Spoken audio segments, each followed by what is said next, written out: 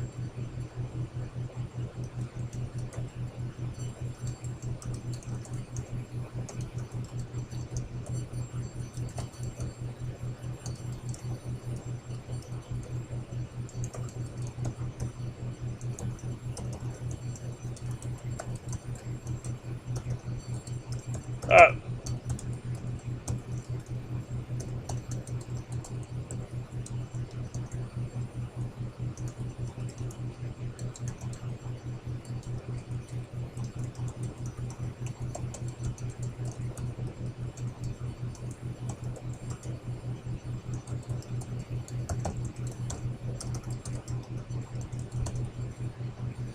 okay.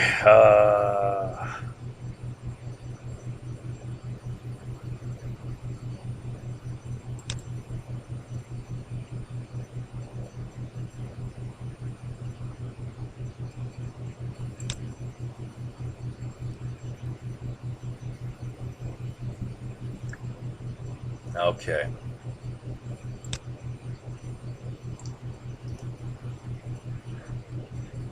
All All right, where were they at here? Okay. All right, then on. All right. All right, then on July 2nd, a U.S. frigate comes to the aid of a Danish supertanker being fired upon by raiding gunboats in accordance with this Carlucci policy here. And uh, it was the first time the U.S. warship had come to aid of a non-U.S. flagged tanker. Okay. All right. Very next day, the U.S. So there was some engagement between a U.S. frigate and some Iranian gunboats. Then the very next day, the U.S. cruiser Vincennes and U.S. frigate Montgomery. I'm going to bet that's Perry class again. They destroyed two patrol boats that fired on an American helicopter near the Straits of Hormuz. Amid this action, the Vincennes gains contact on an aircraft heading towards him and misidentifies it as an Iranian F-14, then shoots it down.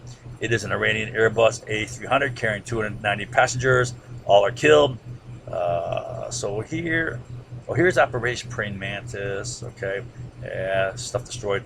So here is an Aegis class cruiser. I don't know if this is the Vincennes. All right, it's an Aegis class though. Here is an Airbus A300 carrying 290 passengers. And here's some of the passengers who are fished out of the water dead. Right. That's where they were shot down. They're heading from here to here. All right. I say, it's pretty tragic. In my opinion, the U.S. Navy was not to blame. It was total fog of war, created by the fear and stress of a combat situation. They're engaging two Iranian patrol boats, right? Who knows what's coming? What else is coming, right? I mean, everyone's got their sphincter muscles pretty puckered tight.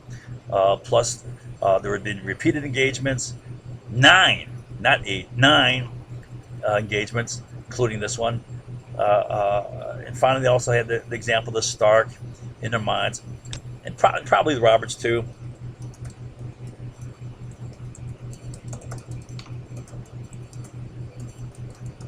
All right, so you have U.S. ships being struck here, right? And you think it can happen to you.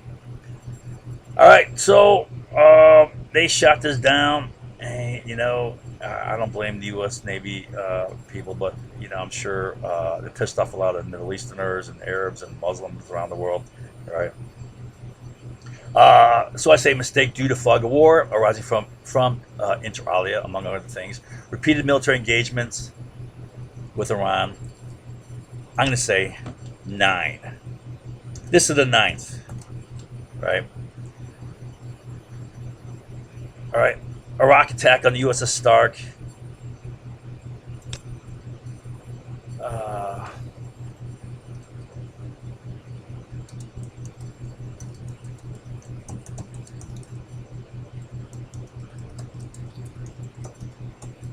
Right. Now, did the Reagan administration policy play a role in both of these? All right. Yeah, no doubt. All right. Reagan administration policy selling weapons and all the intelligence finagling resulted in the Stark attack. Right. U.S. naval escort for Kuwaiti ships carrying Iraqi oil as a clear act of war that resulted in these engagements here. Right. Any idiot's going to know that. Congress knew that, right? That it's going to create conflict situation here, right? So yeah, the Reagan policy had an effect upon this, played a role in this. And then what happened is Iraq captures Halabja and adjacent. So they took back the Fa Peninsula here. Where's Fa? Oh, regained Fa Peninsula here.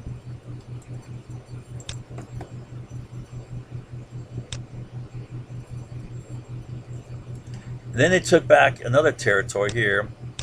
This is kind of northeastern Iraq, right? So Iraq's right. Then by July 18th, Iran says it's going to sue for peace. It'll accept a UN resolution calling for immediate ceasefire, and the ceasefire goes into effect on August 20th, ending the war. Right now, was there an impact on oil price when the oil ended? looks like. So let's take a look at this. All right, so here is a 73 shock, right? Here's a 79 shock. Iran-Iraq war starts here, right? 80, yeah, more about here. And it starts heading down, right? And the war ends 88, which is roughly about here. It's bottoming it out and starts heading up until the Persian Gulf War, first Gulf War here, right? And for, like I said, for the next 9 years, OPEC was flat on its back, all right?